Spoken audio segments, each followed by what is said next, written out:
was the inspiration for the title of this magazine issue? What was the inspiration behind the title of this magazine issue? The herd issue was intended to serve as the literal term, a large group of animals, or it could be interpreted as the homonym herd, H-E-A-R-D. So stories that fall under this umbrella, can involve large groups of people, communities, or it could involve religions and cults or different issues that reporters felt needed more attention, needed to be heard. So yeah. And what stood out to you most about the production of this magazine compared to the previous magazine? What stood out most about the production of this magazine compared to the last issue? Well, the first issue, I broke a mirror on top of my head, and this issue, I jumped roofs of ASU buildings. For the cover. For the cover. Welcome back to the podcast. The Herd issue of State Press Magazine is now available in newsstands near you.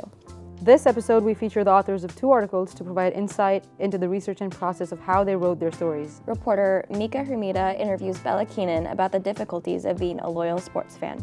And Ava Peguese sits down with Aleah Steinle about how Christianity shaped our current political landscape. I'm Abigail Wilt. And I'm Lavanya Paliwal.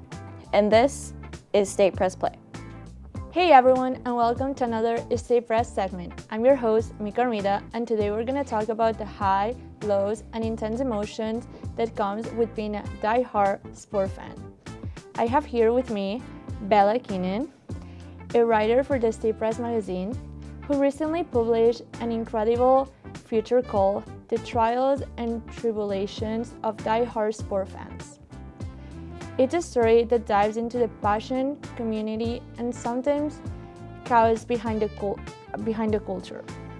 From wild Super Bowl celebration to intense rival and even the dark side of sports. Bella, thank you so much for being here today. Thank you for having me. So, to start off, what made you want to write this story in the first place? I think to start off, I'm a journalist, but myself, I am a diehard sports fan.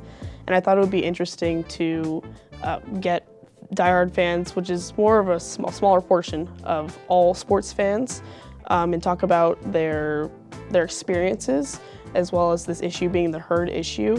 There is a group mentality of how they get to that point to become a diehard fan. So was it something more personal or just like something that really caught your attention and you wanted to share? It was both. It started off as a personal, this is something that I fall into as a fan. But being a journalist, I wanted to investigate it more and also talk about different types of fans. I interviewed Eagles fans, which are known in general to be diehard fans. I also interviewed Mercury fans, who the Phoenix Mercury went to the WNBA finals. So I wanted to interview different types of fans, different age ranges, from students to professionals, just to get their perspective on how it is to be a diehard fan.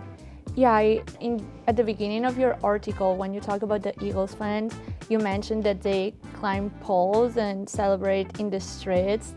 Can you explain that, how for people to be able to imagine how that feels and what is the excitement? Yeah, for the person I interviewed, Daniel Stark, it seemed very exciting for him because he's from Philadelphia and he grew up there, and the team won not in Philadelphia, but they won, and people were erupting, people were in the streets. I think regardless of the sport, for groups of people that follow a team, they tend to find camaraderie with each other, and especially if they win a championship, something that is so difficult to do and many teams don't get to do.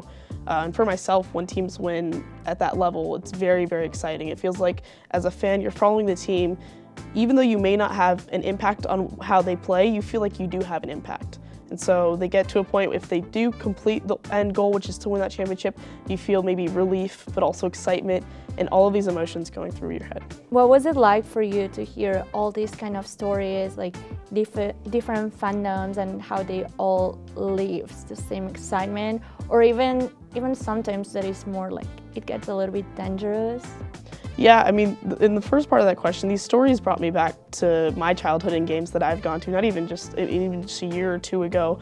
So it reminded me of like, wow, this is something I can really relate with this person, as well as I can tell their story and their personal experience. But of course, with factors such as alcohol and sports gambling, fans may become a little too rough and rowdy. And for many reasons, whether the team loses or when the team loses, that they're more likely to become violent. Although it's not completely common, but it does happen, and it's something that needs to be talked about. So I mentioned it in my story. Did you expect these like stories, or like the bad side stories, or you just like pictured the good ones, the fun, the one that everyone talks about? I think initially I pictured all the fun stories because as myself, I didn't tend to really think about the negative side of being a fan. I always like to be positive since I am a fan. So I figured that all these people had positive stories, but when the editors brought up to me that, no, there are some negative things that happen, and they brought some statistics to the table, I thought that was something that would work out and something that would balance the positive, because it's not all positive. Yeah, because you also mentioned about like domestic violence, beating, like some really hard stuff that usually people don't realize. Yeah, I definitely mentioned those things because there was a study by the National Institute of Health that brought that up. Definitely studies that I cited or that I used to write this story. So it's not just us claiming any source. But yeah, it's not as common, but there are some statistics about that with domestic violence and how specifically if a team is favored to win by many points, by 4 or more points, then they're likely, and they lose, then fans are likely to become more violent and dangerous, especially against their partners. Yeah, that's something like really strong that for sure you are not like aware of until you have to be in that situation. And you said there is like multiple groups, right? You said there is casual, bandwagon, and diehard fans. How does diehard fans differ from all the other categories? I would say they're the most extreme category. If we dive into each of them, which I did mention in my story, casual fans make up most of the fans, where they come sometimes, they enjoy the game, but it's not like if the team wins big or loses big, it's not going to make a difference in their lives. Whereas diehard fans will do things like spend lots of money, get tattoos of their favorite player's name, or they will put a lot of their heart and soul into the team.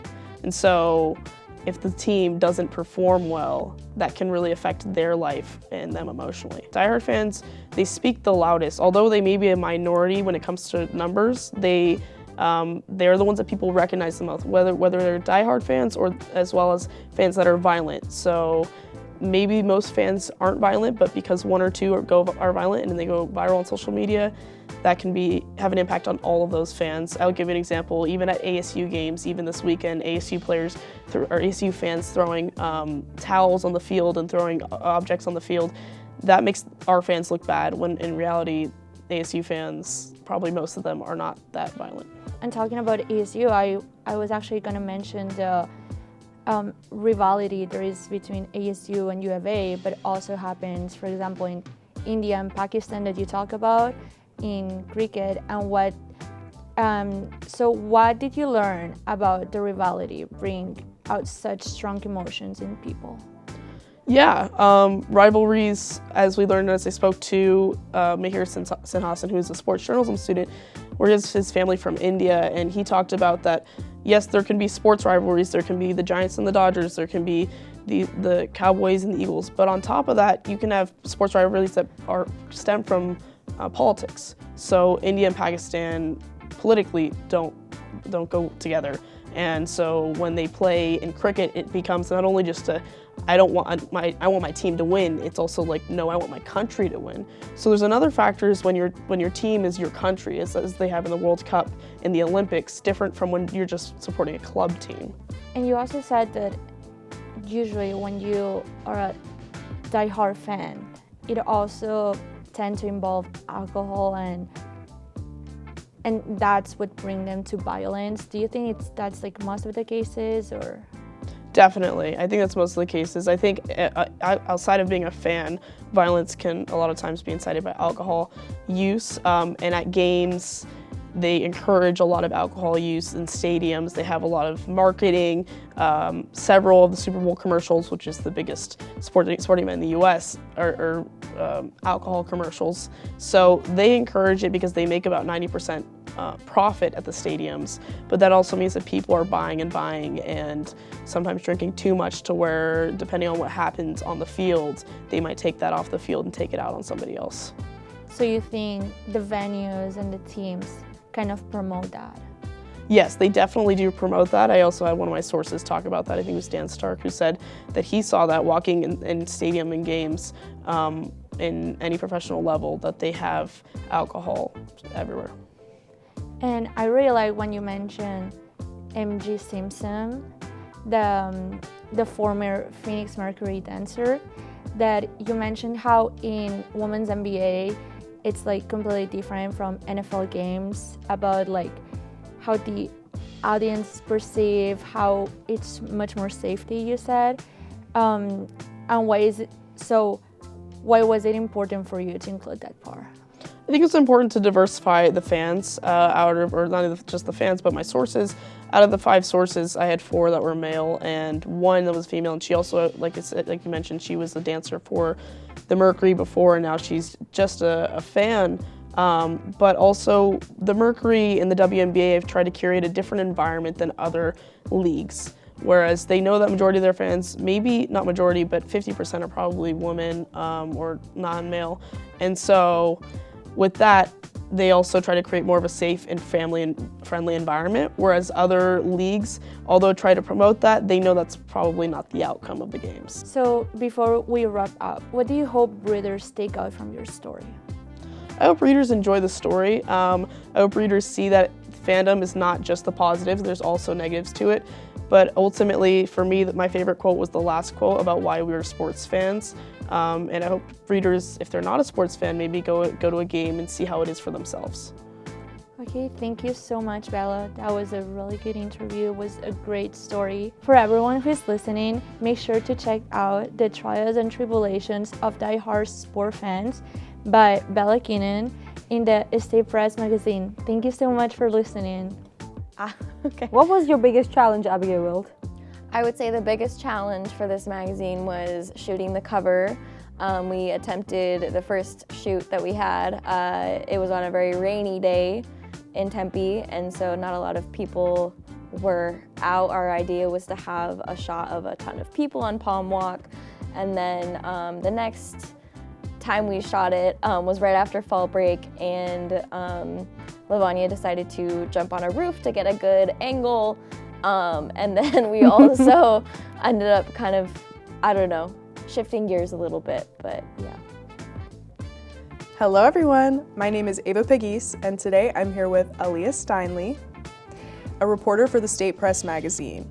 In celebration of the Heard issue and her feature article, we are interviewing Aleah on her article, Ballots and Beliefs, Christianity's Role in Shaping Political Ideology and Action.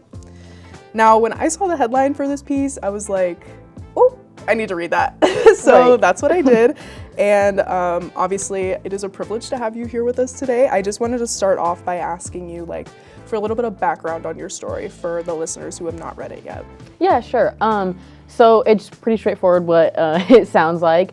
I feel like lately I've been seeing a lot of faith influence people's political ideology, especially recently with the Charlie Kirk assassination. I feel like that really highlighted the huge trend that's going on. And I don't say trend in a superficial way of fashion. I mean what it literally means of something moving in a general direction.